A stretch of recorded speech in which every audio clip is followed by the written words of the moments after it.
اگر میری بات مان لوگی تو میں تم کو کوئی بھی پریشانی نہیں ہونے دوں گا۔ دوستو یہ سن کر وہ لڑکی خاموشی کے ساتھ اٹھی اور اپنے گھر واپس چلی گئی۔ گھر آ کر اس نے دیکھا کہ اس کے بچے بھوک سے تڑپ رہے ہیں۔ ماں کو دیکھتے ہی بچے بلبلانے لگے اور کہنے لگے، امی جان ہم بھوک سے مرے جا رہے ہیں، ہم کو کھانا لا کر دو۔ دوستو لڑکی اپنے بچوں کی یہ حالت دیکھ کر مجبور ہو گئی۔ بچوں کی بھوک اس سے دیکھی نہیں جا رہی تھی۔ بچوں کی یہ حالت دیکھ کر وہ لڑکی مجبوراً اپنے چچیرے بھائی کے دروازے پر پہنچی۔ سمیر نے دروازہ کھولا تو دیکھا کہ وہ لڑکی کھڑی ہے۔ لڑکی نے کہا کہ مجھے تمہاری شرط منظور ہے، تم جیسا کہو گے میں ویسا ہی کروں گی، مگر تم اب میری مدد کر دو۔ تو سمیر نے کہا کہ آج آدھی رات کو تم کو میرے پاس آنا ہوگا۔ اگر تم آنے کا وعدہ کرتی ہو تو میں تمہاری ابھی کچھ مدد کر دیتا ہوں۔ لڑکی نے بچوں کی بھوک کے لیے وعدہ کر لیا اور کہنے لگی آج رات میں تمہارے پاس آ جاؤں گی۔ اس کے بعد سمیر نے اس کی مدد کر دی اور وہ لڑکی ٹھیک آدھی رات کو آنے کا وعدہ کر کے وہاں سے چلی گئی۔ اس کے بعد وہ لڑکی اپنے گھر گئی اور اپنے بھوکے بچوں کو کھانا کھلایا اور کھانا کھلا کر ان کو سلا دیا۔ اپنے شوہر کے لیے دوا کا انتظام کیا اور شوہر کو دوا دے کر سلا دیا۔ اس کے بعد جب اس نے دیکھا کہ بچے سو گئے ہیں اور شوہر بھی گہری نیند میں چلا گیا ہے تو اس کو اپنا وعدہ یاد آیا اور وہ دل پر پتھر باندھ کر چپ چاپ اٹھی اور وعدہ پورا کرنے چل پڑی کہ کیا پتا پھر سے مدد مانگنی پڑے۔ یہ سوچ کر وہ چپ چاپ سمیر کے گھر کی طرف چل پڑی۔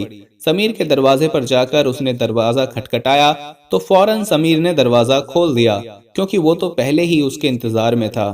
اس کو آج کہاں نیند آنے والی تھی۔ اس نے دروازہ کھولا اور فوراً اس کا ہاتھ پکڑ کر اندر کھینچ لیا۔ اس کے بعد سمیر اس کو لے کر کمرے میں آیا اور کہنے لگا کہ قریب آؤ۔ وہ قریب نہیں آئی تو وہ اٹھا اور اس کا ہاتھ پکڑ کر اس کو اپنی طرف کھینچنے لگا۔ وہ لڑکی ڈر کے مارے تھر تھر کانپ رہی تھی۔ اس کا جسم اس طرح سے ہل رہا تھا جیسے اس کے جوڑ جوڑ الگ ہو جائیں گے۔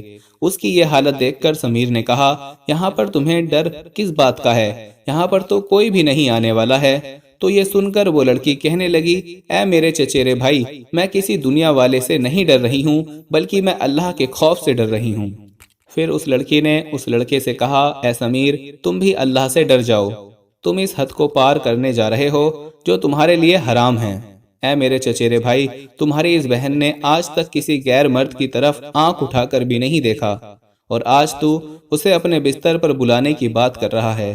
یہ میری مجبوری تھی جو مجھے تمہارے پاس کھینچ لائی ہے۔ ایک رات کی چند پل کی لذت کے لیے میری پوری زندگی بھر کی عبادت خراب مت کرو۔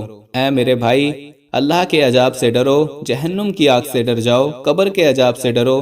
دوستو اللہ کا نام سنتے ہی سمیر بھی لرز گیا۔ وہ بھی ایک دم ڈر گیا۔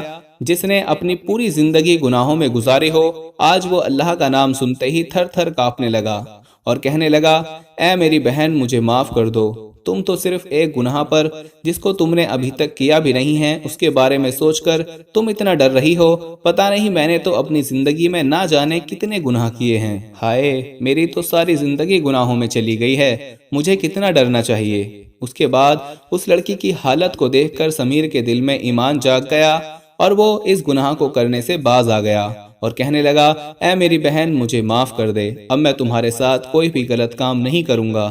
اس کے بعد اس نے اپنی چچیری بہن کو خوب سارے پیسے بھی دیے اور کہنے لگا کہ آج کے بعد جب بھی کوئی مجبوری آ جائے تو بے جھجک میرے دروازے پر آ جانا۔ اس کے بعد وہ لڑکی جانے لگی۔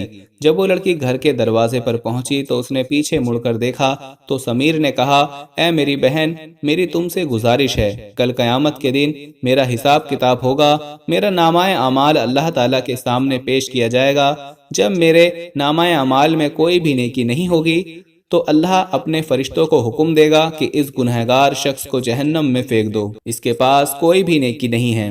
جب وہ فرشتے مجھ کو گھسیٹتے جہنم میں لے جانے لگیں گے تو اس وقت تم اللہ کو گواہی دے دینا، کہہ دینا کہ اللہ، یہ شخص تمہارے نام سے ڈر گیا تھا، یہ شخص میرے ساتھ زنا کرنا چاہتا تھا، مگر جب تمہارے نام کا واسطہ دیا گیا تو اس نے تمہاری ذات سے خوف کھا کر مجھ کو چھوڑ دیا تھا۔ اللہ کی بارگاہ میں بس تم اتنی گواہی دے دینا۔ اس کے بعد وہ لڑکی خوشی خوشی اپنے گھر کو چلی گئی اور جا کر اپنے بیمار شوہر کی خدمت کرنے لگی اور اپنے معصوم بچوں کی پرورش کرنے لگی۔ دوستو، اب ہم امید کرتے ہیں کہ آپ کو ہماری آج کی یہ ویڈیو پسند آئی ہوگی۔ ویڈیو پسند آنے کی صورت میں اس کو لائک اور شیئر کرنا ہرگز مت بھولیے گا، اور جو دوست چینل پر نئے آئے ہیں ان سے گزارش ہے کہ آپ ہمارا چینل سبسکرائب کر لیں اور ساتھ ہی بیل آئیکن کو پریس کر دیں تاکہ ہماری ہر ویڈیو آپ تک پہنچ سکے۔ ملتے ہیں اپنی اگلی ویڈیو میں، تب تک کے لیے مجھے اجازت دیجیے۔ فی امان اللہ۔